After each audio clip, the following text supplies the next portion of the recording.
Olá, meus queridos, minhas queridas, aqui é o Carlos Chagas novamente. Nós estamos indo agora para a nossa aula número 2, pela monitoria do curso de Direito da nova faculdade e sobre a disciplina de Direito Processual Civil 2.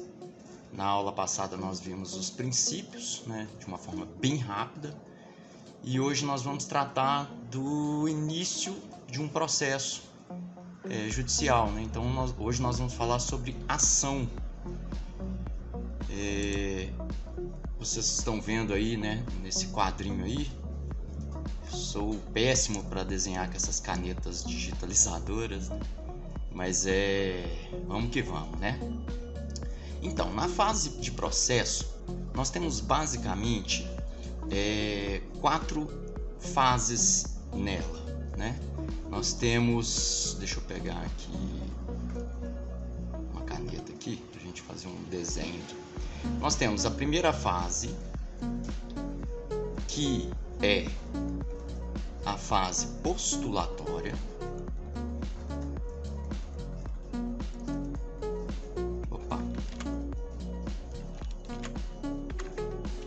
Postulatória.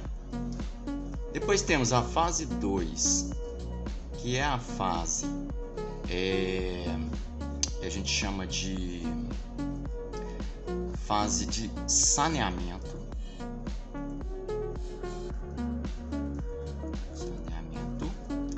Depois temos a terceira fase, que é a fase instrutória.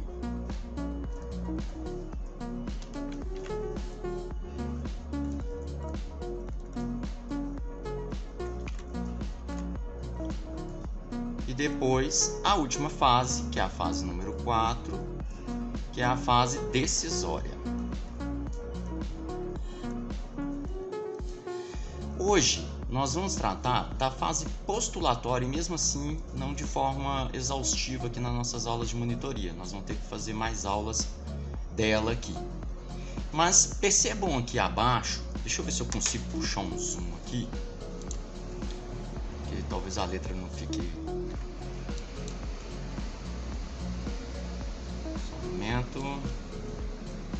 Bom, percebam que nas fases do processo, nós temos aqui, na primeira fase, que é a postulatória, como a gente viu, 2 momentos dela.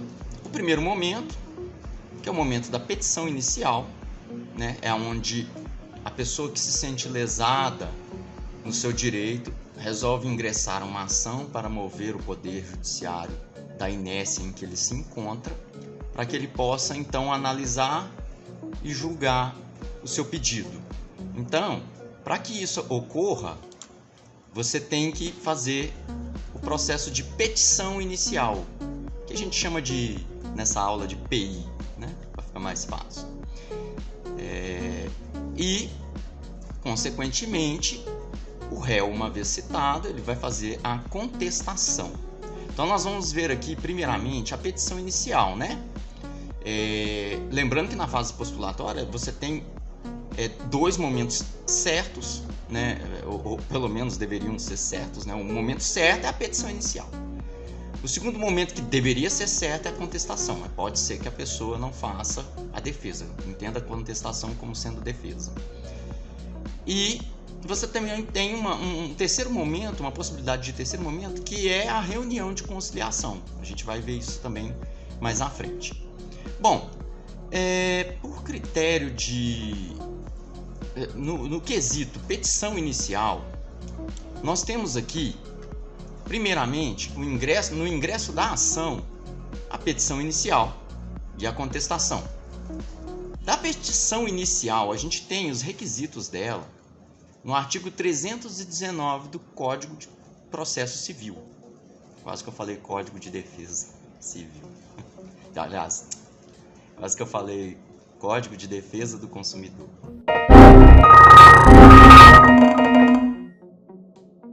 Código de Processo Civil.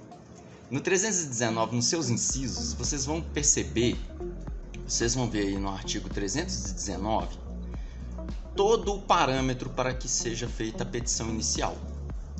Então você tem aí nos incisos falando a qual juízo isso vai ser dirigido, os nomes, prenomes, estado civil, profissão, número de inscrição, enfim, um monte de coisas da parte autora.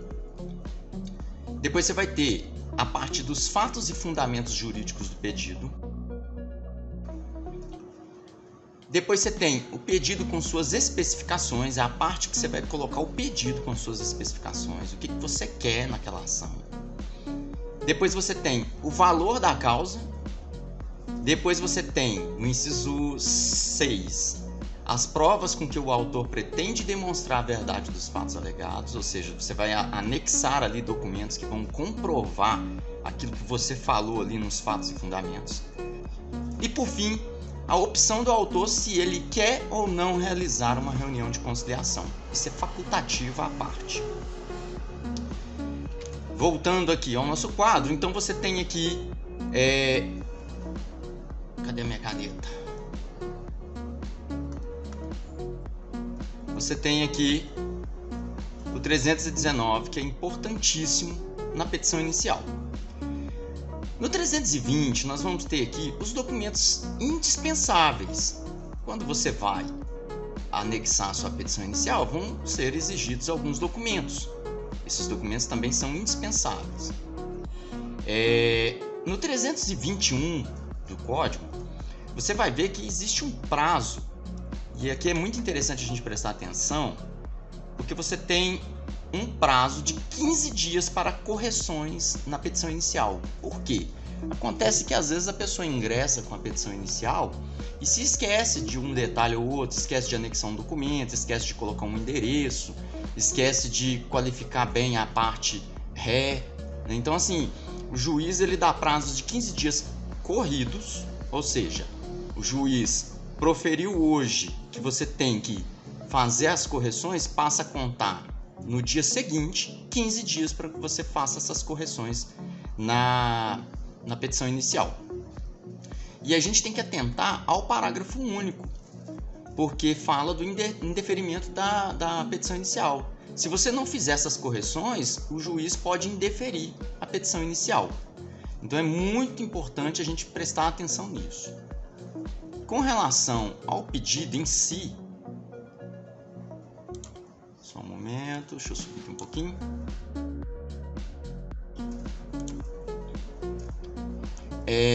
Nós temos aqui o artigo 322, falando que o pedido ele precisa ser uma coisa certa, tem que ser uma coisa que seja possível, né? Que esteja no campo da possibilidade do réu realizar, né? Esse pedido ele pode ser de alguma coisa relacionada a um produto, né? A um bem, ou até mesmo uma prestação de serviço, um cumprimento de obrigação.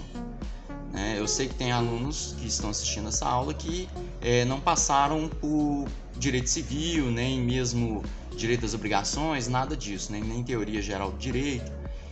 Eu sei que vai ser um pouco mais difícil para você entender isso, por isso eu vou disponibilizar também a aula Meet, né, que vai ser, né, tete-a-tete. Se existe um tete-a-tete virtual, nós vamos fazer um tete-a-tete virtual para poder tirar essas dúvidas, né? Mas aqui vamos nos atentar apenas na lei aqui. Então, 322 vai trabalhar sobre o pedido que deve ser certo. O 324 também é um artigo muito importante para a gente prestar atenção, que são as exceções sobre esse pedido certo. Porque existem certos momentos em que fica impossível para o autor individualizar o pedido, o bem, né? Às vezes existe alguma situação em que ele, por exemplo, num litisconsórcio ou havendo vários réus em que existe um pedido que cabe uma parte a um réu, a parte a outro réu, né? Então, às vezes fica meio complicado. Então, o artigo 324, ele vai trabalhar sobre essas exceções. Então pode ser pela impossibilidade de individualizar o bem, pode ser também por indeterminação de fato ou de ato superveniente, por exemplo, uma coisa que ainda não dá para se prever como que vai ser realizado, às vezes uma questão econômica, questão de flutuação econômica, enfim, fica meio complicado, né? Então o CPC ele pensou muito bem nessa questão.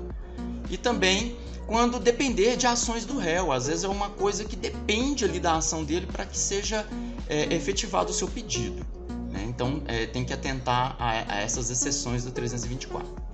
No 325, 326 e 327 do CPC, a gente tem falando dos pedidos e suas classificações, né?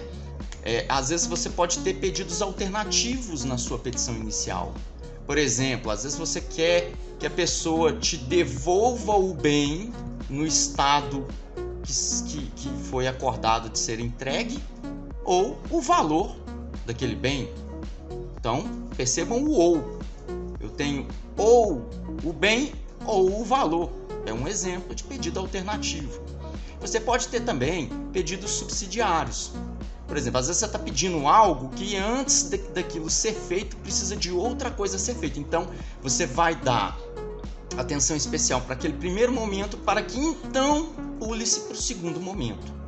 Então, é um pedido subsidiário que depende do outro. Um pedido depende do outro.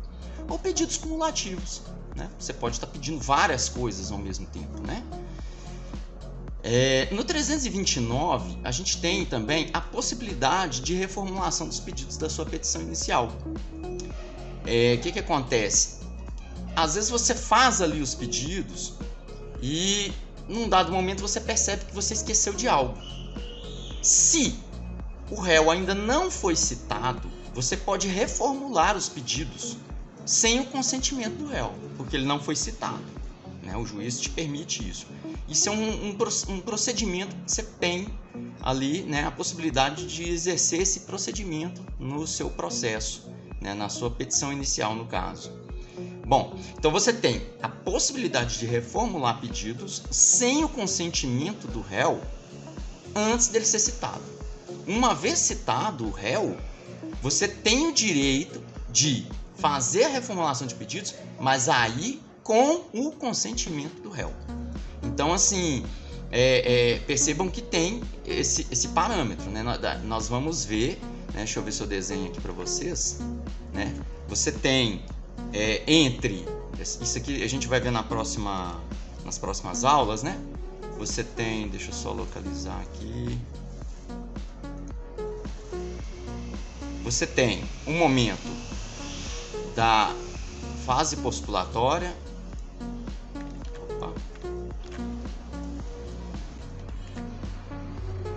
Saneamento.